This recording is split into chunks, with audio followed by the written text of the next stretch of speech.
What's going on, everybody? It's your man Larry, aka the American Brazilian. Hope you guys are having an awesome week or a good week or boa semana.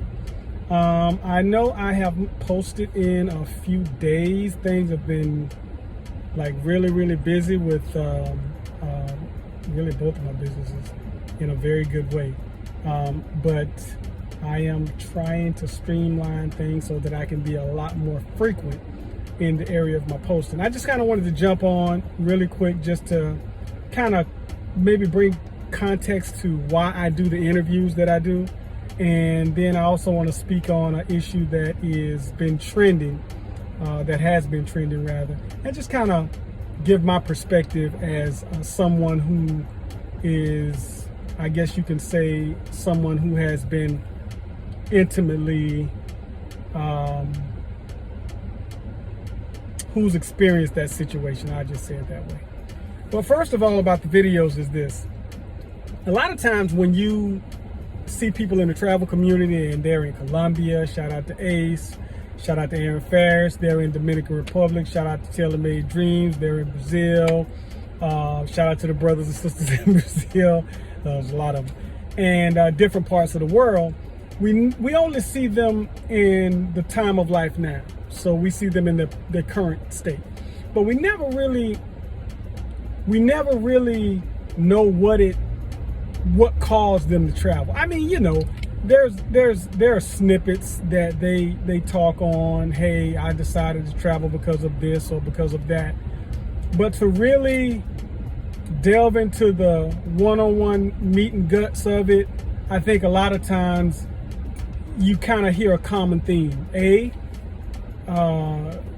Those who are looking for companionship, for whatever reason, they weren't finding whatever it was that they were looking for here, me included. B, it's a better economy. C, there's always a racial component, but in certain countries, things are a lot less tense. And D, overall, it was just a better situation.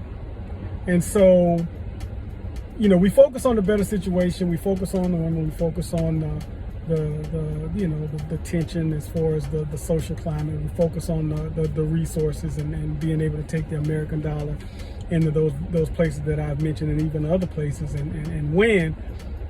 But I want to talk to people who, like, I really want to delve into your personal experiences, and I want you to quantify in detail either why it is that you traveled, why it is that you chose to date or marry somebody foreign, or why it is that, you know, even if you've not done those things, why is it, like, what caused you to get to the point where you say, you know what, I got to do something different.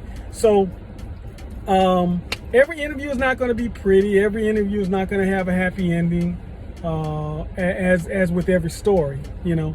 But I think it's important for people who look at people in the travel community to know that, you know, some people can't travel because of their some situations with courts. You know, some people have had their passports taken from them. Some people never acquired a passport, nor can they get one. Some people are just in situations where they might have a passport, but they don't necessarily have the resources because of various situations that they are facing. And so, you know, I think it's important to tell those stories. I think it's important to tell the stories of people who have just been completely disrespected in every single way that you can think of, had the police called on them on GP, and just kind of either those who had their lives turned upside down or those who someone attempted to turn their lives upside down. I think it's important to tell those stories. So that's what I'm going to do. So that is hence the reason why I am doing those interviews with those various people. Second subject I want to touch on is the whole Kirk Franklin thing. I was never really a big Kirk Franklin fan. but that's the music. I don't know the man, you know. But what happened between he and his son, I'm keenly aware of that because I've been in that situation. I have an older biological son and 2 older stepsons from a previous marriage. When I married their mother, my oldest biological son's mom, she had 2 small children. And one was 1 and one was 2. Now one is, they're much older. And when I tell you that the eldest son, oh my goodness, he took me through all kind of stuff. But eventually people,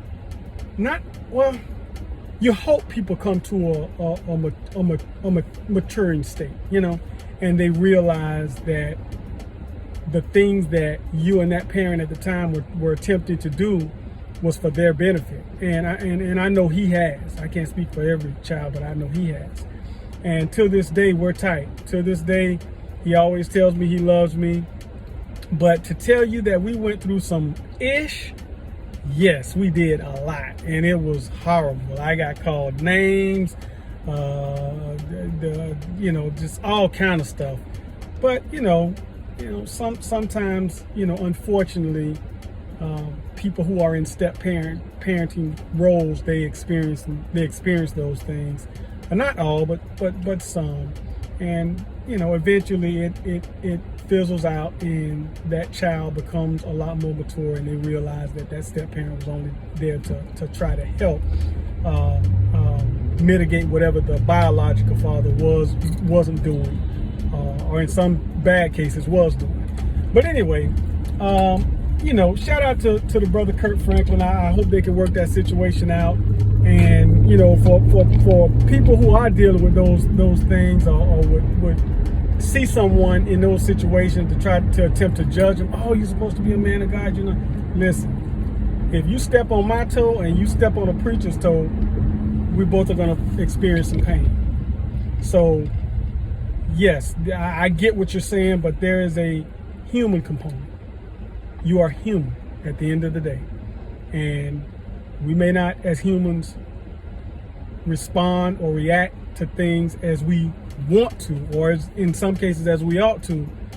But you know what? I think that as long as we're human, and if we feel like we've made missteps, we get those things right, hey man, we keep rocking in the free world, because amongst the living there's always hope, right? Anyway, I don't want to hold you guys long. I'm trying to lock down an interview with a guy who has a very interesting story. We spoke in great detail about this story, and it literally made me angry. So much so though I said, you know what, if it makes me angry, somebody may want to hear it. So if I can get that down this week, then I'll try to post it either later this weekend or by Monday. So yeah, that's my ramble, that's my spiel, that's my 2 cents. And that's my story, and I'm sticking to it. Love you guys. You have an awesome day, a good rest of the week, and até a breve. We'll see you soon. É verdade. Tchau, tchau. Beijos e abraços.